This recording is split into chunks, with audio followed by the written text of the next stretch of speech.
Arestado sa magkahiwalay na operasyon ang tatlong wanted sa Calabarzon. Kabilang sa kanilang isang suspect sa pangmomolestya sa menor de edad at isang police killer umano. Nakatutok si John Consulta, exclusive.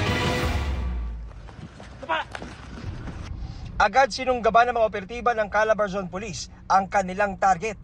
Isang 17 anyos na lalaki kasama raw sa pamatay sa isang pulis at nakasugat sa dalawa pang operatiba sa isang bypass operation sa Cavite. Namatay yung isa nating kabaro dyan during sa drug operations, and then nakasugat pa siya ng dalawa. Biglang may mga tumatawag sa atin na alam nila kung saan nagtago yung anak. Kaya inoperate natin somewhere in Batangas. Nalambat naman ng Calabarzon Police ang suspect na si Ramel Anunuevo sa Tagaytay City na wanted sa kasong statutory rape. Ilang beses daw nagpalipat-lipat ng lugar ang suspect kaya di naging madali ang paghuli sa kanya. Ang biktima nito isang minor, which is nakumit itong kaso nito somewhere in Tagaytay, pero doon naman siya nagtago sa Dasmariñas. So nagkaroon tayo ng magandang information dyan, lumutang siya, kaya na-operate ng ating operatiba.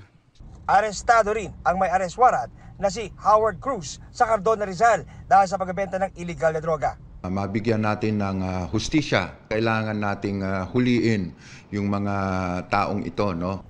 Sinusubukan pa namin makuha ang panig ng tatlong inaresto. Para sa GMA Integrated News, John Consulta, nakatutok 24 oras.